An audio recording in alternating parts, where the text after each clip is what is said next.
Welcome to storing and querying vectors in Cassandra.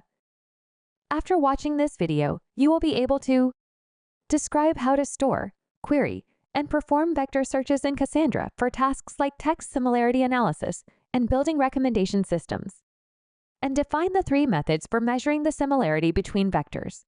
Imagine that you are the owner of an e-commerce portal managing a vast inventory of fashion products. Cassandra's vector search functionality enables you to seamlessly store and retrieve vector data, allowing your customers to find similar products and enjoy a better shopping experience.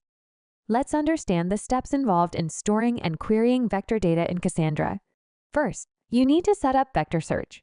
Next, you need to load vector data and then query vector data. Setting up vector search includes creating a key space to develop and organize your data. Let's understand this step using an example. This CQL statement creates a key space named Recommendations in the Cassandra database. It uses the simple strategy replication with one replication factor. The next step involves creating a table. To do this, define a table within the key space to store vector data. Then, include a specific column for vector data using the new vector data type. Let's understand this step with an example. Here, the table products has the following components.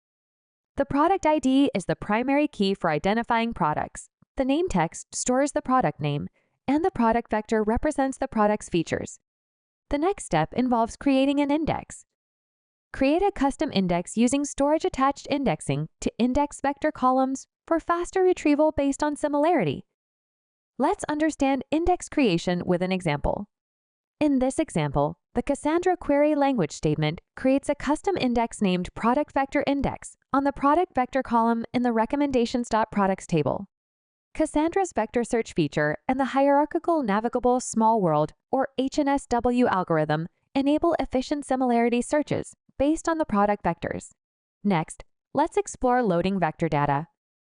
After setting up the schema, insert data into the table using Cassandra query language. In this example, the single CQL statement adds a new product to the recommendations table. This table assigns unique IDs 1, 2, and 3 and names the product t-shirt. It then stores the list of numbers to enable vector search. The next step is querying vector data. Use the approximate nearest neighbor or ANN clause in the select statement. Then provide a query search. The query vectors order the results by their similarity. Additionally, you can specify the number of closest results to retrieve using limit. Let's understand querying vector data using this example.